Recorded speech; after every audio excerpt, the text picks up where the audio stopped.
ተመልሰናል። በዚሁ የምናልፈው ለዜና መጽሔታችን ወደ ተዘጋጁ የስፖርት መረጃዎች ይሆናል።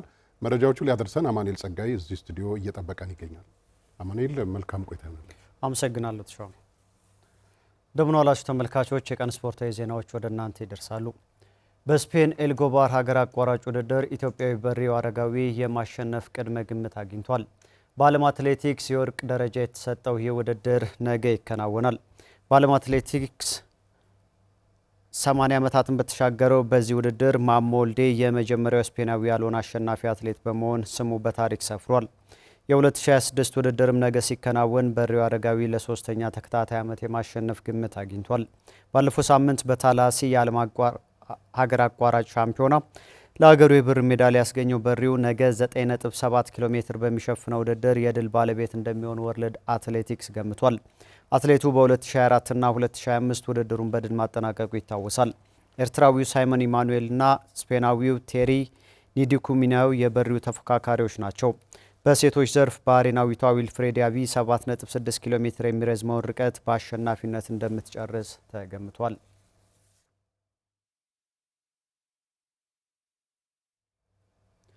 በኢትዮጵያ ፕሪሚየር ሊግ ፋሲል ከነማ ከሸገር ከተማ ጋር ነጥብ ሲጋራ ኢትዮ ኤሌክትሪክ ድል አድርጓል።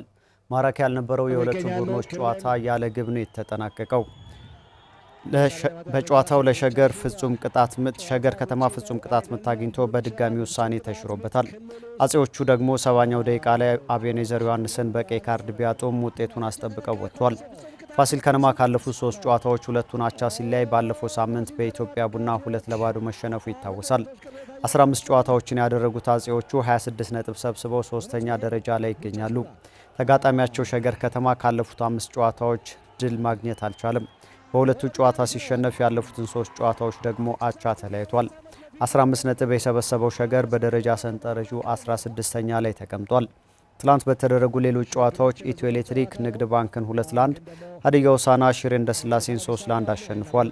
የነገሌ አርሲና ወላይታ ዲቻ ጨዋታ ደግሞ አንዳቻ ተጠናቋል። ሊጉ ዛሬ ሲቀጥል አርባ ምንጭ ከመቻል፣ ቅዱስ ጊዮርጊስ ከድሬዳዋ፣ ኢትዮጵያ ቡና ከሐዋሳ ከተማና አዳማ ከተማ ከሲዳማ ቡና ይጫወታሉ። ውድድሩን ሲዳማ ቡና በ29 ነጥቦች ሲመራ ነገሌ አርሲና ፋሲል ከነማ በተመሳሳይ 26 ነጥብ በግብ ክፍያ ተበላልጠው ይከተሉታል።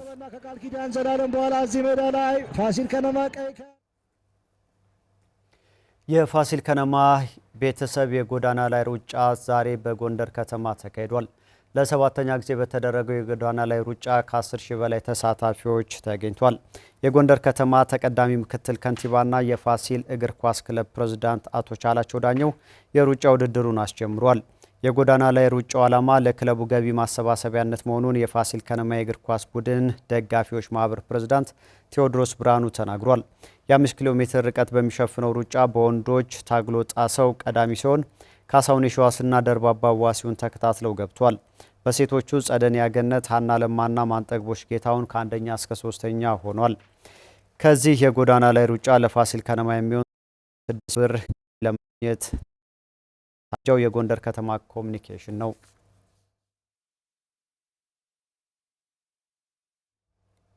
የደባርቅ ዩኒቨርሲቲ በጅማ ዩኒቨርሲቲ አስተናጋጅነት ለሚካሄደው የከፍተኛ ትምህርት ተቋማት ፌስቲቫል መዘጋጀቱን አሳወቀ።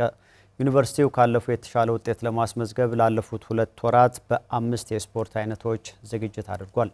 መልሶ ጥበቡ ተጨማሪ አለው።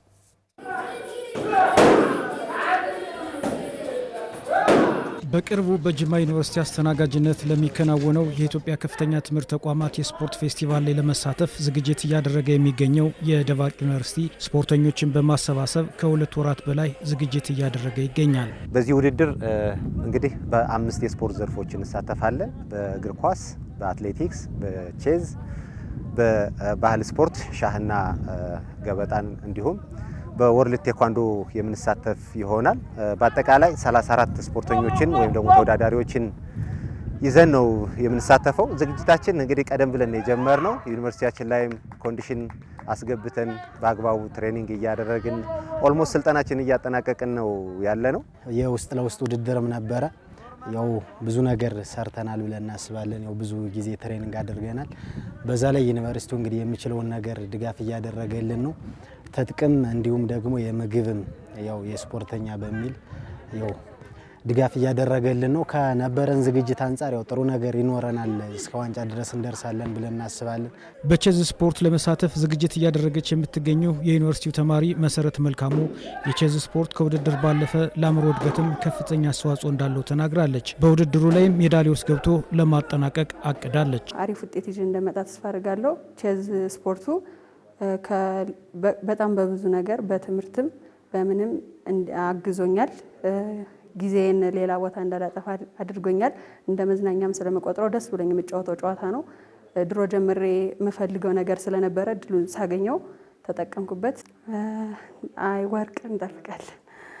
በደንብ ትሬኒንግ አድርገናል እና ወርቅ እንጠብቃለን። የደባርቅ ዩኒቨርሲቲ የልኡካን ቡድን መሪ መምህር ደርበው ሙሉነህ በፌስቲቫሉ ከመሳተፍ ባለፈ ውጤት ለማግኘት ሲዘጋጁ መቆየታቸውን ተናግሯል። የመጀመሪያው ዓላማችን በፌስቲቫሉ ላይ የመሳተፍ ሲሆን ሁለተኛ ደግሞ ውጤት ማምጣት ነው። ስለዚህ ይህን ውጤት ለማምጣት ደግሞ ከ2 ወር በላይ የቅድመ ዝግጅት ስራ የሰራን መሆኑ ይታወቃል። ስለዚህ በዚህ ላይ የታየው ነገር እንግዲህ አጠቃላይ የምንሄድበት ቦታ ርቀት አኳያ እንግዲህ በ5 ስፖርቶች ብቻ ነው የምንሳተፈው ማለት ነው። ይህንን ውድድር በውጤት የታጀበ እንዲሆን ከፍተኛ ጥረት አድርጋለሁ። ባለፈው ዓመት ሜዳሊያ ውስጥ ገብተው ማጠናቀቃቸውን የተናገረው የደባርቅ ዩኒቨርሲቲ ስፖርት ሳይንስ ትምህርት ክፍል ኃላፊ ሸጋ ሰው ተሰማ ነው። በባለፈው ዓመት ጥሩ አፈጻጸም ነበረ፣ ሜዳሊያ ውስጥ ገብተን ያጠናቀቅ ነው። በዚህ ዓመት ደግሞ ከዛ የተሻለ ውጤት ለማስመዝገብ ነው እቅዳችን።